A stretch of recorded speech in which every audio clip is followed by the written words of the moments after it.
Years ago, I started reading the novel Moby Dick by Herman Melville. It's a classic, and I thought there'd probably be a good reason for that. And if nothing else, I can impress those who are impressed by such things by saying that I'd read it. Anyway, I persevered through overly descriptive chapter after chapter. Who's read this? Yeah, I'm so sorry.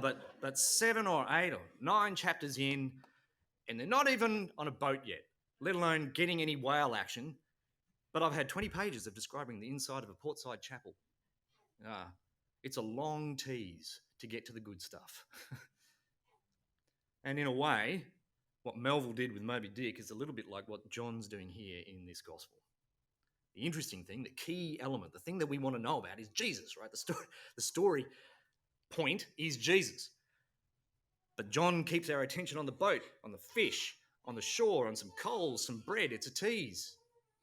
It's a clever tease because it raises our expectations and it makes all these ordinary things less ordinary, right? Like they're super important just because Jesus is there, like in the periphery, not mentioned, but he's there.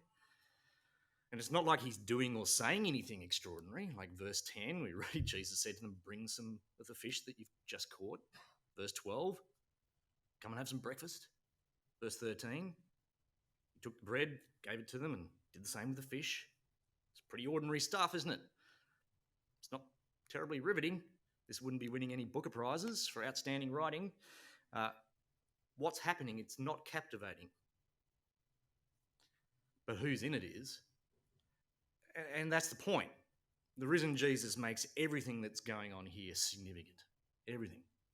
As pedestrian, ordinary, and boring as it might seem, that Jesus is there loads the whole scene with energy. It's like it's crackling with potential, with purpose, like something remarkable, important is going to happen, that it must happen.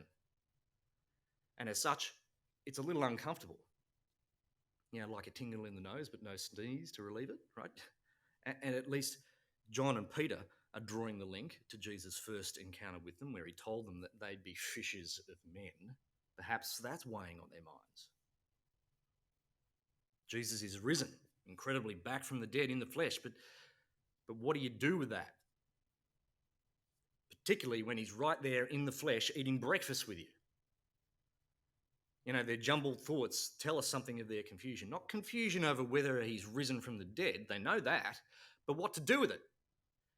Even how to think about it. And isn't that a little bit like us sometimes? If we're trusting in Jesus, we believe that he rose physically from the dead.